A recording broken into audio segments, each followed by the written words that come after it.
Hello दोस्तों, आपका स्वागत है आपके अपने ही चैनल में जिसका नाम है एंट्री ऐप।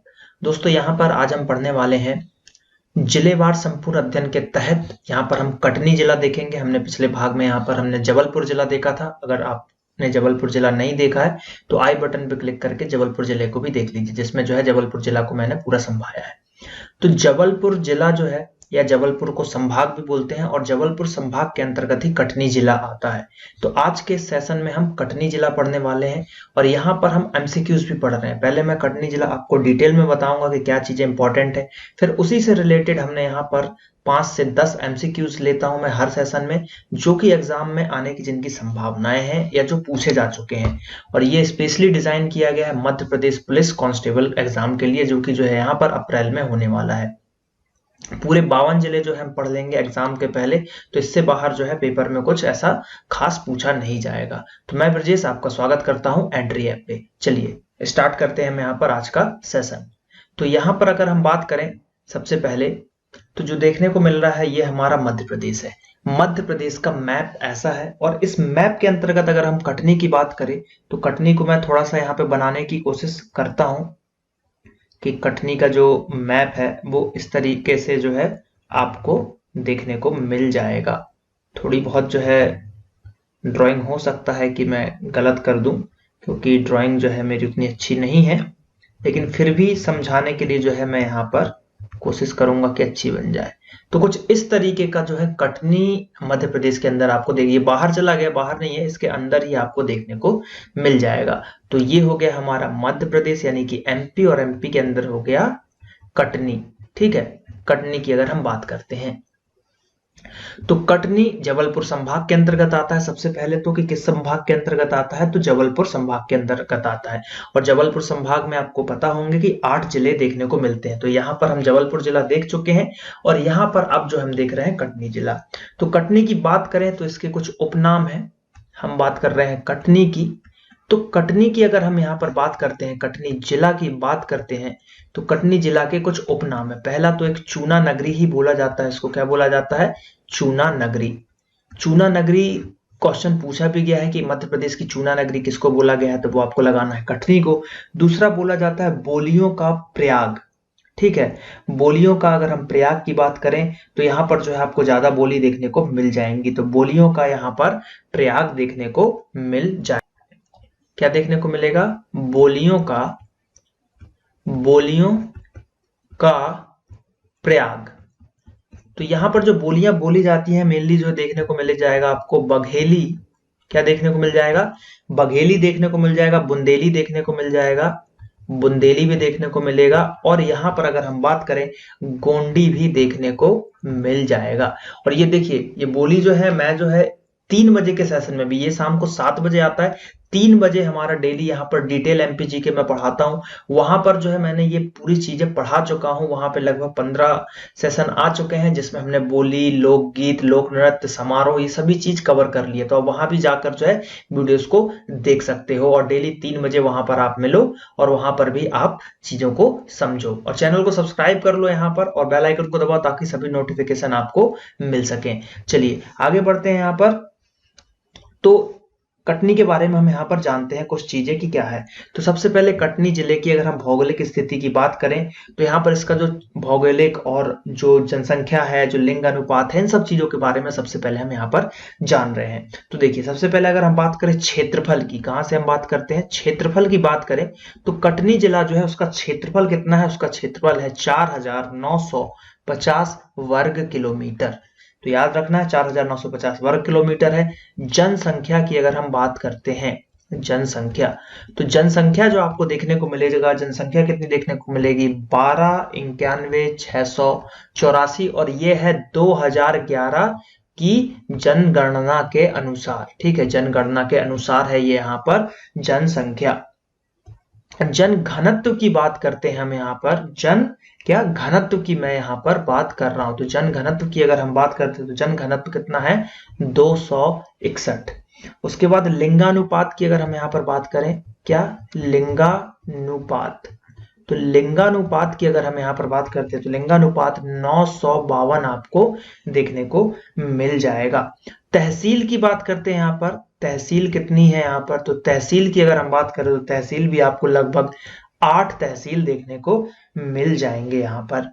और अगर हम बात करें सबसे इंपॉर्टेंट चीज कि कटनी जिला किस जिले से पृथक होकर बना था, तो कटनी जिला जो था जबलपुर से, जबलपुर जिला जो है हमारा, जबलपुर जिला जो कि एक जिला संभाग भी है, तो जबलपुर जिले से अलग होकर बना था। ठीक है, अलग होकर होकर बना था। अब अलग होकर बना तो कब बना, कब अलग हुआ, तो इसकी डेट है आपकी 25 मई।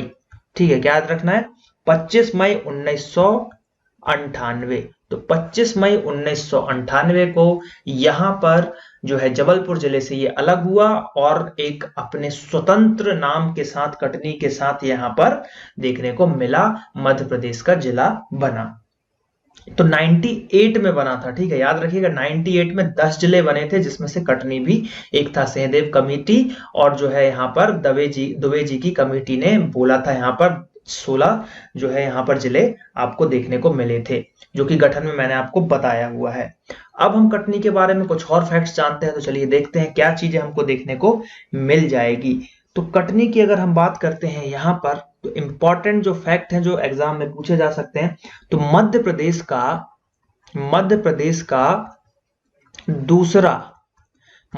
का दूसरा सबसे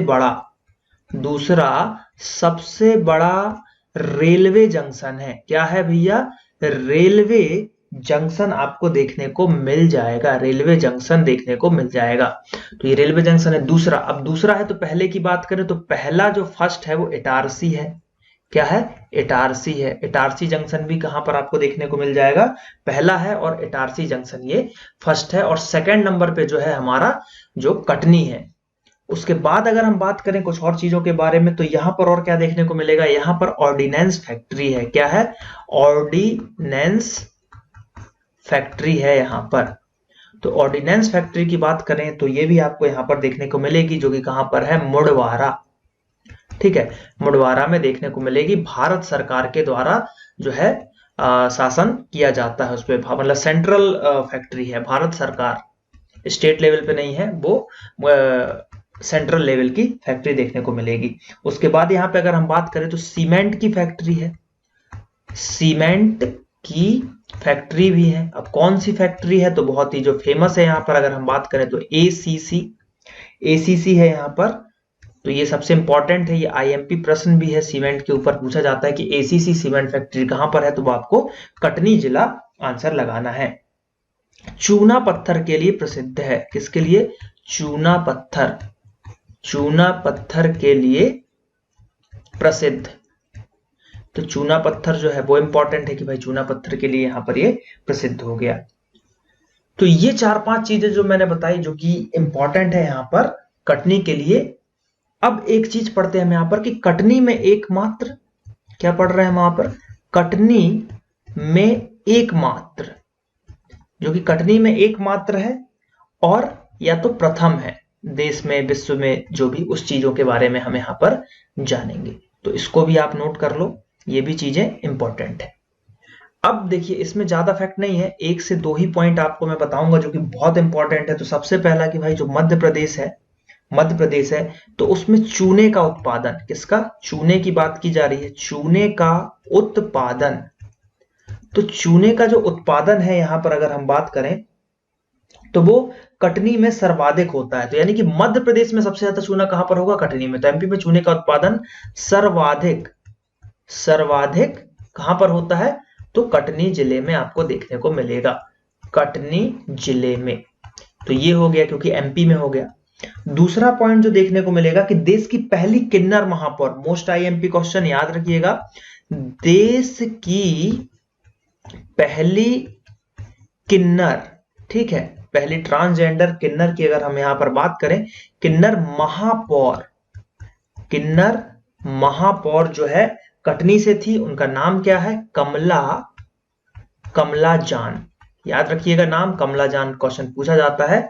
कमला जान यहीं से थी, यानी कि कहां से थी, कटनी से थी। तो ये इंपॉर्टेंट है, ये प्रश्न जो है पूछा भी गया है, कई बार जो है पूछा जा चुका है कि कमला जान कौन थी। तो पहली महापौर किन्नर महापौर थी यहाँ पर, जो कि कटनी से ही आपको देखने को मिल जाएंगी। अब यहाँ पर ये चीजें हमने जो है नॉर्मल फैक्ट्स जाने, इंपॉर्टेंट है जो कि कटनी से। अब हम कुछ स्थल के बारे में जानेंगे जिसमें जो है यहाँ पर अगर हम बात करें इतिहास की भी चर्चा होगी, प्राचीन इतिहास की भी चर्चा होगी, और जो चीजें हैं यहाँ पर उसके बारे में भी हम यहाँ पर जानेंगे। तो सबसे पहले मैं यहाँ पर स्टार्ट कर रहा हूं रूपनाथ से। ठीक है, कहां से स्टार्ट कर रहे हैं हम यहाँ पर अगर हम बात करें तो रूपनाथ जगह से जो है यहाँ पर हम स्टार्ट कर रहे हैं। तो चलिए देखते हैं क्या है रूपनाथ, कि क्यों इंपॉर्टेंट है रूपनाथ। तो रूपनाथ जो है आप इसको लिख लो, और इसके जो इंपॉर्टेंट फैक्ट है वो देखते हैं क्या है। एक तो ये क्या है, मौर्यकालीन स्थल है। सबसे पहला इंपॉर्टेंट मौर्यकालीन स्थल है ये, तो मौर्यकालीन स्थल हो गया। दूसरा पॉइंट अगर हम बात करें, ये फर्स्ट नंबर का पॉइंट, दूसरा पॉइंट इंपॉर्टेंट क्यों है, क्योंकि यहां पर क्या मिला है, अशोक का एक अभिलेख। अशोक की बात की जा रही है, चक्रवर्ती राजा की बात करी जा रही है, तो अशोक का अभिलेख मिला है। तो ये अभिलेख तो मिला है, लेकिन ये क्यों इंपॉर्टेंट हो जाता है, क्योंकि ये पाली भाषा में है। क्वेश्चन पूछा जाता है कटनी में रूपनाथ में जो अशोक अभिलेख मिला है वो किस भाषा में है, तो पाली भाषा में। किस भाषा में है भैया, पाली भाषा में देखने को मिल जाएगा। या फिर क्वेश्चन ये पूछ लिया जाएगा कि अशोक का अभिलेख कटनी में किस जगह पे है, तो वो आपको लगाना पड़ेगा रूपनाथ। और कुछ पॉइंट की यहां पर बात करते हैं जो इंपॉर्टेंट चीजें हैं, कि यहां पर 5 लिंगी शिव प्रतिमा भी है। यहां पर जो ये जगह है, यहां पर पांच लिंगी शिव प्रतिमा, कौन सी प्रतिमा, शिव प्रतिमा है। तो इसी के कारण जो है, जो इसका नाम जगह का रूपनाथ पड़ा है, क्योंकि ये जो शिव प्रतिमा है इनका नाम जो है क्या है, इसका नाम ही रूपनाथ है। क्या है, रूपनाथ है। तो इसलिए जो है ये इंपॉर्टेंट हो जाता है। तो क्वेश्चन पूछ लिया जा सकता है रूपनाथ किससे रिलेटेड है, तो शंकर जी की जो है 5 लिंगी मूर्ति से भी यहाँ पर आपको रिलेट करना पड़ेगा। इस टाइप का क्वेश्चन यहाँ पे पूछा जाएगा। यहाँ पर जो रूपनाथ जगह, यहाँ पर 3 पवित्र, ठीक है, 3 पवित्र कुंड है। कौन कौन से 3 पवित्र कुंड है, तो पहला जो कुंड है यहाँ पर हम बात करते हैं सीता कुंड। नाम में ही सीता है तो पवित्र तो होंगी ही होंगी, है ना, तो सीता कुंड। दूसरे पॉइंट की अगर हम बात करते हैं यहाँ पर राम कुंड, देखिए राम जी भी भगवान है, भगवान के नाम पे, तो ये भी पवित्र है, राम कुंड। तीसरा जो कुंड है यहाँ पर वो लक्ष्मण कुंड है, लक्ष्मण कुंड। तो आपको बस इतना याद रखना है कि राम सीता लक्ष्मण तीनों के नाम से कुंड है। कहां पर है, रूपनाथ में कुंड आपको देखने को मिल जाएगा। तो ये चारों चीजें जो मैंने बताई बहुत इंपॉर्टेंट है कि रूपनाथ क्या है। तो एक तो मौर्यकालीन स्थल है, सबसे उसमें भी इंपॉर्टेंट कि भाई अशोक का अभिलेख यहाँ पे मिला था जो कि पाली भाषा में लिखा गया है। तीसरा पॉइंट, यहाँ पर 5 लिंगी शिव प्रतिमा रूपनाथ है। चौथा पॉइंट, यहाँ पर 3 पवित्र कुंड है जो कि है सीता कुंड, राम कुंड, लक्ष्मण कुंड। आगे बात करते हैं बिल्हारी की। ठीक है, अगला जो है यहाँ पर बिल्हारी जगह की बात करेंगे। तो बिल्हारी क्यों इंपॉर्टेंट है उसके बारे में हम यहाँ पर जानते हैं। तो बिल्हारी के बारे में चलिए बात करते हैं। सबसे पहले तो बिल्हारी की अगर बात करें तो यहाँ पर ये फेमस इसलिए है, अनेक प्राचीन मंदिर हैं, बहुत सारे यहाँ पर आपको प्राचीन मंदिर देखने को मिलेंगे। तो बहुत सारे प्राचीन मंदिर देख लो आप यहाँ पर। उसके बाद यहाँ पे देख रहे मंदिर है तो मूर्तियां मिलेंगी। तो बाराह की मूर्ति देखने को मिलेगी। क्या देखने को मिलेगी, बाराह की मूर्ति देखने को मिलेगी। नाहलेश्वर शिव मंदिर भी यहाँ पर देखने को मिलेगा। क्या देखने को मिलेगा, नाहलेश्वर की यहाँ पे बात की जा रही है। तो नाहलेश्वर शिव मंदिर, तो नाहलेश्वर शिव मंदिर आपको यहाँ पर देखने को मिलेगा। सबसे बहुत इंपॉर्टेंट यहाँ पर जो है, बहुत ज्यादा इंपॉर्टेंट ये फैक्ट हो जाता है कि यहाँ का पान फेमस है। जैसे कि बनारस का पान है तो यहाँ का पान भी थोड़ा सा फेमस वो इसलिए है क्योंकि यहाँ के पान का जिक्र जो है, यहाँ के पान का जिक्र किसमें किया गया, आईने अकबरी। तो आईने अकबरी की अगर हम बात करें, आईने अकबरी में उल्लेख मिलता है। क्या मिलता है, उल्लेख मिलता है। तो ये भी एक बहुत इंपॉर्टेंट फैक्ट हो जाता है कि किसी चीज का, पान का वर्णन किसमें मिल रहा है, आईने अकबरी में मिल रहा है। अब ये इंपॉर्टेंट क्यों है, क्योंकि आईने अकबरी इंपॉर्टेंट है। और आईने अकबरी इंपॉर्टेंट क्यों है वो आप जानिए, मैं यहाँ पे बता रहा हूं कि आईने अकबरी क्यों इंपॉर्टेंट है। तो आईने अकबरी जो थी, मतलब जो आईने अकबरी है, ये इंपॉर्टेंट इसलिए है, इसके बारे में जानते हैं कि सबसे पहले तो ये अकबर के ऊपर लिखी गई है, ठीक है। इसमें अकबर के बारे में बहुत सारी चीजें गई है। किसने लिखी वो इंपॉर्टेंट है, तो अबुल फजल, अबुल फजल, अबुल फजल ने ये जो है ग्रंथ लिखा है। और अगर हम बात करें, वो अबुल फजल कौन था, ये नवरत्न था, नवरत्न, ठीक है। नवरत्न में से एक था, अकबर के जो है नवरत्न थे उसमें से ये एक थे अबुल फजल। इन्होंने आईने अकबरी लिखी है। आईने अकबरी की अगर बात करें तो इसके जो 3 भाग थे, इसके 3 भाग थे। 3 भाग में से एक भाग जो है अकबरनामा, अकबरनामा, ये भी आपको याद रखना है। अकबरनामा जो कि किसमें, फारसी में था। कौन सी लैंग्वेज में, फारसी लैंग्वेज में यहां पर था, इसलिए ये इंपॉर्टेंट है। तो एक ये भी आपको याद रखना है, अकबरनामा।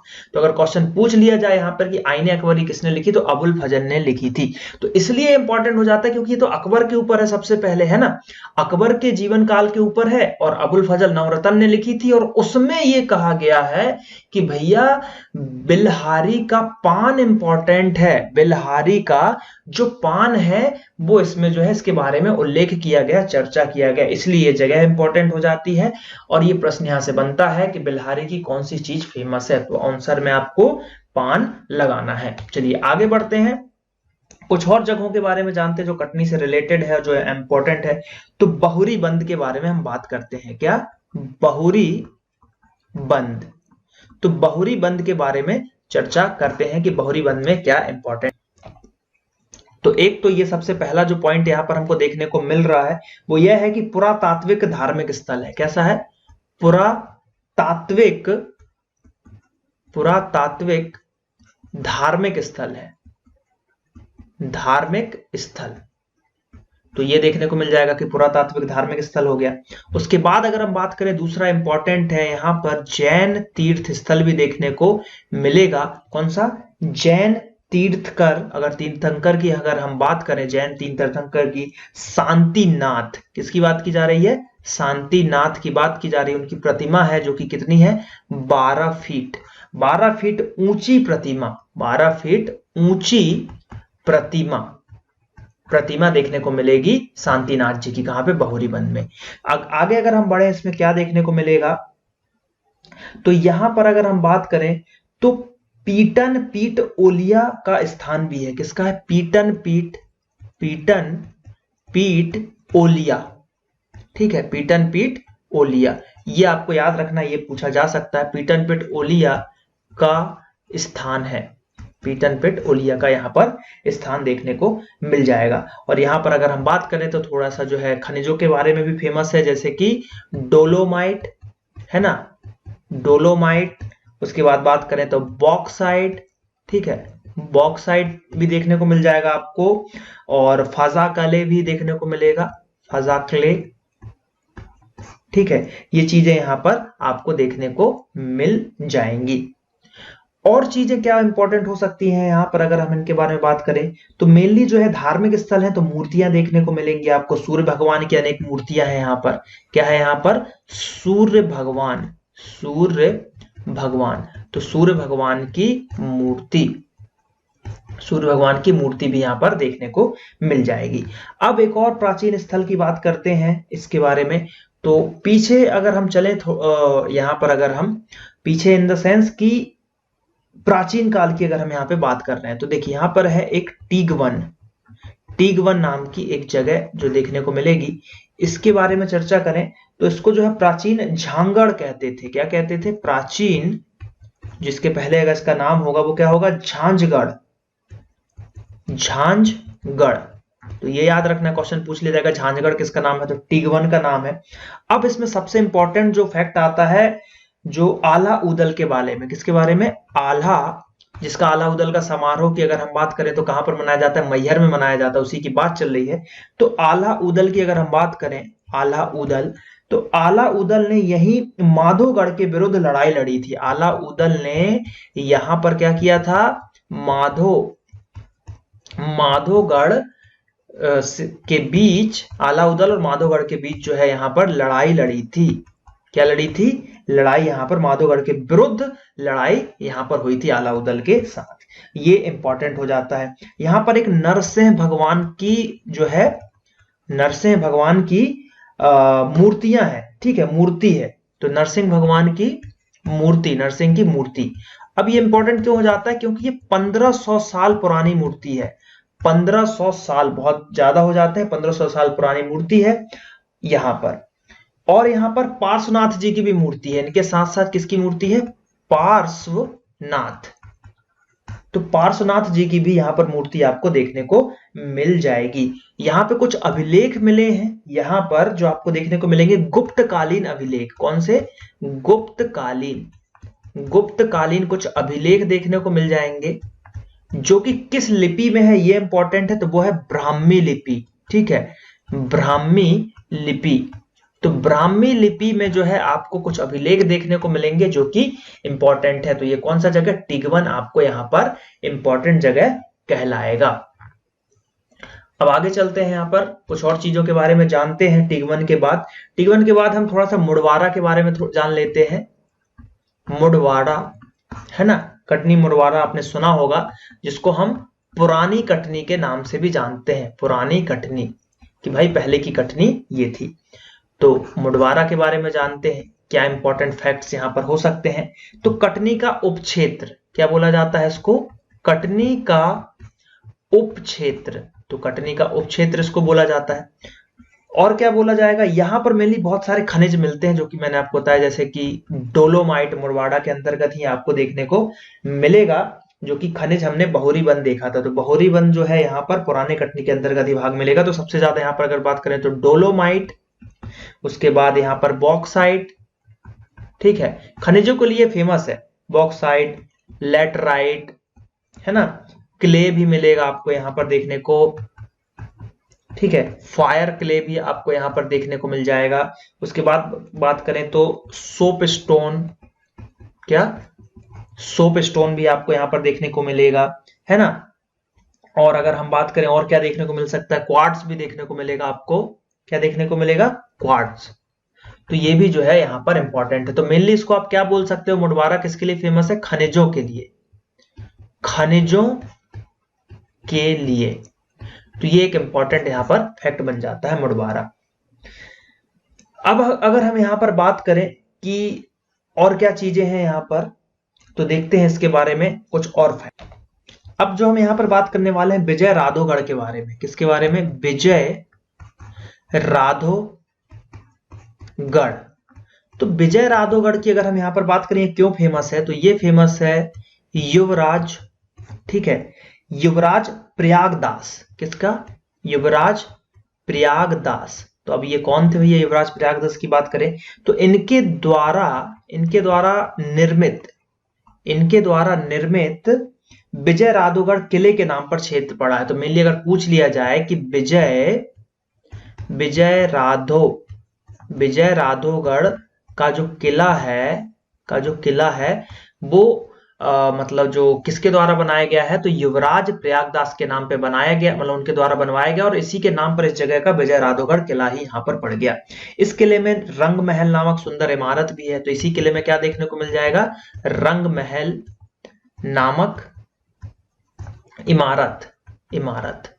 उसके बाद अगर हम बात करें यहाँ पर क्या है इंपॉर्टेंट, तो एक इंपॉर्टेंट ये है कि यहाँ पर भी कुछ गुप्तकालीन अभिलेख मिले हैं जो कि किस लिपि में है? यहाँ भी ये भी आपको याद रखना है, ब्राह्मी लिपि में, ठीक है, ब्राह्मी लिपि।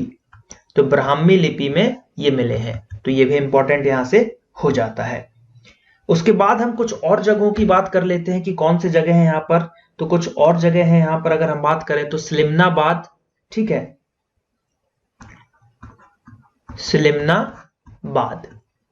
सलिमनाबाद की बात करें तो संगमरमर यहाँ पर देखने को मिलेगा, संगमरमर, ठीक है, संगमरमर यहाँ पर देखने को मिलेगा। तो उसके लिए थोड़ा सा जो है ये इंपॉर्टेंट हो सकता है। उसके बाद अगर हम बात करें एक जगह और है जो नोट करके लिख लो आप, जो कि इंपॉर्टेंट यहाँ से फैक्ट हो जाता है कि रंगीन चित्रित 14 विशाल चट्टानें यहाँ पर मिली हैं। क्या मिली हैं?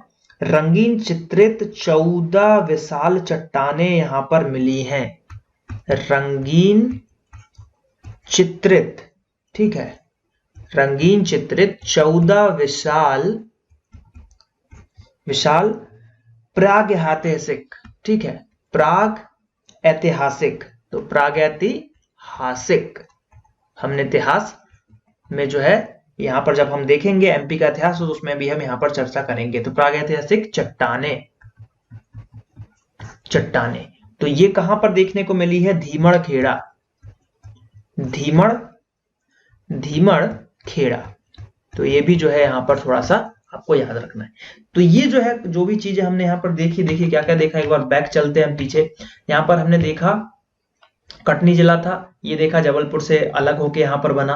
यहाँ पर देखा कि एमपी का दूसरा बड़ा रेलवे जंक्शन था, ऑर्डिनेंस फैक्ट्री थी, सीमेंट फैक्ट्री थी, चूना पत्थर यहाँ पे ज्यादा मिलता है, एमपी में चूने का उत्पादन अधिक होता है, ये सारी चीजें देखी। कमला जान को हमने यहाँ पर देखा, हमने रूपनाथ देखा, हमने बिल्हारी देखा कि अनेक प्राचीन मंदिर है, बराह की मूर्ति है, ये सारी चीजें हैं। पान मिला जो कि यहाँ पर अबुल फजल ने जो एक किताब लिखी थी आईने अकबरी उसमें मिला।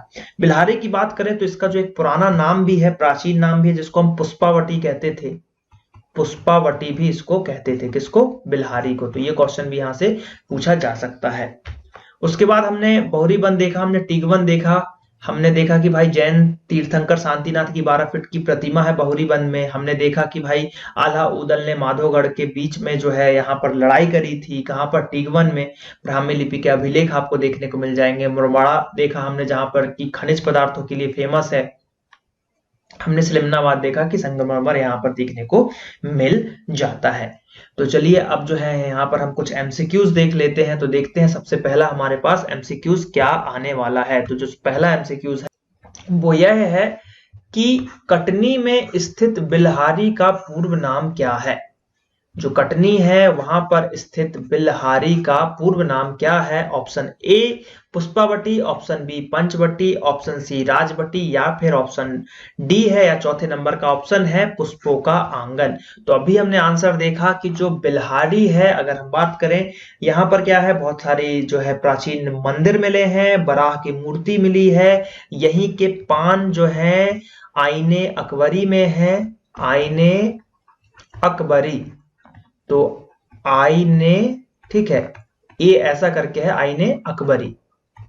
तो आईने अकबरी में यहीं के पान का यहाँ पर जिक्र मिलता है, जिसको अबुल फजल ने लिखा था। किसने लिखा था?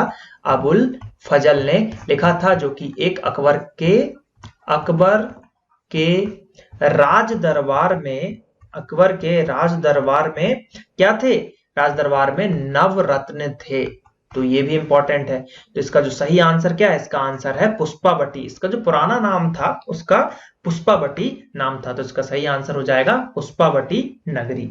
चलिए आगे बढ़ते हैं। जो सेकंड नंबर का प्रश्न है यहाँ पर वो है कि बिल्हारी के ऊपर है। बिल्हारी की किस वस्तु का उल्लेख आईने अकबरी में मिलता है? जस्ट अभी मैंने आपको बताया।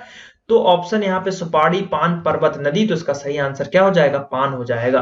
तो डिटेल अगर आपने अच्छे से देखा है तो एमसीक्यूज जो है आपको इजीली बन जाएंगे।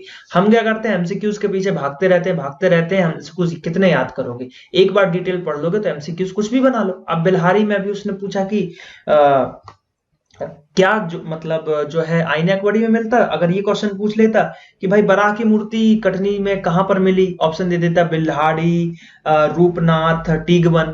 तो हमने क्या किया, हमने पूरा बिल्हाड़ी पढ़ लिया। उससे कोई भी क्वेश्चन बनेगा तो हमसे बन जाएगा। तो इसका सही आंसर हो जाएगा यहाँ पर पान। जो पान है, पान देखने को मिलेगा आईने अकबरी में, पान का उल्लेख मिलता है। कहां का? बिल्हारी, कटनी जिला का। आगे बढ़ते हैं। यहाँ पर जो अगला प्रश्न है कि कटनी का उप क्षेत्र मुड़वारा प्रसिद्ध है, किसके लिए प्रसिद्ध है? तो मुड़वारा में हमने देखा भैया डोलोमाइट मिलता है ना। मुड़वारा में हमने यहाँ पर क्या देखा? मुड़वारा में हमने देखा कि डोलोमाइट, बॉक्साइट, है ना, बॉक्साइट, लैटेराइट, क्ले, है ना, फायर क्ले, क्वार्ट्ज, है ना, क्वार्ट्ज भी यहां पर देखने को मिला। तो ये सब क्या है? ये सभी जो है खनिज है। ये सभी खनिज हैं जो कि कहां पर देखने को मिल रहे हैं आपको, कटनी के मुड़वारा क्षेत्र में। और कटनी मुड़वारा जो है इसको हम पूर्व कटनी भी बोलते हैं, पुराना कटनी भी इसको हम बोलते हैं। तो ये किसके लिए प्रसिद्ध हो गया भाई, खनिजों के लिए प्रसिद्ध हो गया। तो इजिली आंसर आप लगा दोगे देखते साथ कि हाँ भैया जो है ये खनिज है। तो इसका आंसर क्या हो जाएगा, ऑप्शन नंबर फर्स्ट, खनिजों के लिए फेमस है कटनी का उपक्षेत्र मुड़वाड़ा। आगे बढ़ते हैं यहाँ पर कटनी के बारे में। तो जो कटनी है, कटनी किसके लिए प्रसिद्ध है, अब कटनी किसके लिए प्रसिद्ध हो गया, ठीक है। अब कटनी के बारे में बात कर रहे हैं तो देखिए ऑप्शन क्या है हमारे पास, रेलवे जंक्शन, ऑर्डिनेंस फैक्ट्री, चूना पत्थर, या ऑप्शन डी सभी के लिए। तो आंसर देखिए इसका क्या हो सकता है। ये क्वेश्चन बहुत ही अच्छा क्वेश्चन है, क्यों, क्योंकि देखिए हमने कटनी के बारे में क्या पढ़ा है कि ये जो है यहाँ पर अगर हम बात करें तो सेकंड जो है लार्जेस्ट यहाँ पर रेलवे जंक्शन भी है, रेलवे जंक्शन भी आपको देखने को मिलेगा सेकंड लार्जेस्ट, लेकिन ठीक है नॉट फर्स्ट। फर्स्ट कौन सा है, फर्स्ट है इटारसी। फर्स्ट कौन सा देखने को मिलेगा, इटारसी, सेकंड है। तो सेकंड वाली चीजें ज्यादा इंपॉर्टेंट नहीं होती है। कटनी जो हमको यहाँ पे लगाना पड़ेगा जिसमें वो नंबर 1 है, ये नहीं कि हमने लगा दिया रेलवे जंक्शन। रेलवे जंक्शन के लिए फेमस तो है लेकिन वो सेकंड नंबर है। ऑर्डिनेंस फैक्ट्री भी है, ऑर्डिनेंस फैक्ट्री भी यहाँ पर अगर हम बात करें मुड़वाड़ा ऑर्डिनेंस फैक्ट्री, लेकिन ये भी कोई वैसा फेमस नहीं है। इससे ज्यादा फेमस क्या हो गया, जबलपुर हो गया, है ना। जबलपुर की ऑर्डिनेंस फैक्ट्री वहां पर बहुत सारी है, वहां पर बीकल फैक्ट्री है, वहां पर सीओडी है, वहां पर खमरिया है, वहां पर ग्रे आयरन है, वहां पर बीएसएनएल है, बहुत सारी है ना। गन कैरिज फैक्ट्री है, तो ये भी नहीं होगा, सिंगल एक फैक्ट्री है। तो ये दो हमने एलिमिनेट किए। तीसरा चूना पत्थर, मैंने एक पॉइंट आपको यहां पर बताया हुआ था कि एमपी में फर्स्ट रैंक है चूना उत्पादन में, चूना उत्पादन। तो चूना उत्पादन में एमपी में फर्स्ट रैंक है। तो मैंने क्या बताया, हमेशा फर्स्ट वाली चीजें ही याद रखी जाती है, इंपॉर्टेंट होती है। तो आपको भी सिलेक्शन चाहिए तो भैया मेरिट में आना पड़ेगा, 80+ नंबर आपको लाने पड़ेंगे, तभी जाके जो है आपका भी सिलेक्शन होगा। तो सिलेक्शन जिसका होता है उसी को याद करते हैं। कट ऑफ गया 80, आपके 79 आए, आपको कोई नहीं याद करेगा कौन हो आप, याद किसको रखा जाएगा, जिसको वर्दी मिलेगी। तो इसलिए इस तरीके से ही हमको पढ़ाई करनी पड़ेगी। हम आजकल एमसीक्यू के पीछे भाग रहे हैं, जो क्या कर रहे हैं लोग, YouTube पे 50 वीडियो है, कई लोग आते हैं 10 एमसीक्यूज लिया और सीधे पढ़ा कटनी किसके लिए प्रसिद्ध है, चूना पत्थर, आगे बढ़ गए। और हम बहुत खुश होते हैं कि हमको एमसीक्यूज मिल गए, हमको डिटेल पे भी ध्यान देना है। तो चलिए आगे बढ़ते हैं, चूना पत्थर इसका सही आंसर हो जाएगा। अगला प्रश्न देखते हैं आल्हा उदल के ऊपर। तो आल्हा उदल की अगर हम बात करें तो आल्हा उदल ने किस स्थान पर माधोगढ़ के विरुद्ध लड़ाई किया, माधोगढ़, ठीक है। माधोगढ़ की अगर हम यहां पर बात करें तो माधोगढ़ के विरुद्ध यहां पर जो है लड़ाई किया। तो कहां पे किया, ऑप्शन है रूपनाथ, बहुरीबंद, टिगवन, या फिर जो है सिंदुरसी, ठीक है, सिदुरसी, सिदुरसी की बात करें तो कहां पर लड़ा भैया, कैसे लड़ेंगे, इन लोग ने लड़ा टिगवन में। ये मैंने आपको बताया था कि टिगवन में 2-3 चीजें ही इंपॉर्टेंट हुई थी। टिगवन में एक तो आल्हा उदल इंपॉर्टेंट थे, इन्होंने लड़ाई करी। दूसरा यहाँ पर एक 1500 साल पुरानी मूर्ति भी मिली थी, क्या मिली थी, 1500 साल पुरानी मूर्ति, वो भी किसकी, नरसिंह भगवान की, नरसिंह भगवान, ये याद रखना है। एक चीज और इंपॉर्टेंट है टिगवन से, यहां पर क्या मिला था, गुप्तकालीन अभिलेख, गुप्तकालीन अभिलेख, जो कि किस लिपि में थे, किस लिपि में थे भैया, ब्राह्मी लिपि में। किस लिपि में देखने को मिलेगा, ब्राह्मी लिपि। तो ब्राह्मी लिपि में ये आपको देखने को मिल जाएगा। तो कटनी से अगर गुप्तकालीन अभिलेख ब्राह्मी लिपि पूछ ली जाए तो कटनी भी आप लगा सकते हो, अगर ऐसा स्पेसिफिक ना पूछा जाए तो यहाँ पर टिगवन भी आपको देखने को मिल जाएगा। तो टिगवन इसके लिए भी इंपॉर्टेंट है। आल्हा उदल का जो है हमने जो है समारोह, जो 3 बजे हमारा एक वीडियो आता है 3 PM डेली, यहाँ पर आपको देखने को मिल जाएगा, जिसमें हम MPG के डिटेल पढ़ते हैं। तो उसको भी नोटिफिकेशन पाने के लिए आप चैनल को सब्सक्राइब कर लो और बेल आइकन को जरूर दबाओ, ताकि जो है आपको नोटिफिकेशन मिले, है ना। बेल आइकन को दबाओ, नोटिफिकेशन मिले, ताकि ज्यादा से ज्यादा जो है आप वीडियोस देख सको और सिलेक्शन ले सको। और डिस्क्रिप्शन बॉक्स में आपको ऐप की लिंक मिल जाएगी, तो ऐप को डाउनलोड कर लो, उस पर आपको PDF वगैरह भी यहाँ पर देखने को मिल जाएंगे। तो ये कटनी जिला है, जबलपुर जिला मैं पढ़ा चुका हूं, तो उसको भी वीडियोस को जाके आप वहां पर देख सकते हो। तो इसका आंसर हो जाएगा टिगवन। तो यहाँ पर जो है ये सेशन समाप्त होता है। तो आई होप कि ये वीडियो अच्छा लगा होगा। अगर वीडियो अच्छा लगा है तो चैनल को लाइक करो, सब्सक्राइब करो और ज्यादा से ज्यादा जो है शेयर करो, ताकि सभी के पास ये वीडियो पहुंचे और सभी लोग यहाँ पर सिलेक्शन ले सकें। चलिए मिलते हैं अगले वीडियो में। Thank you. जय हिंद, जय भारत।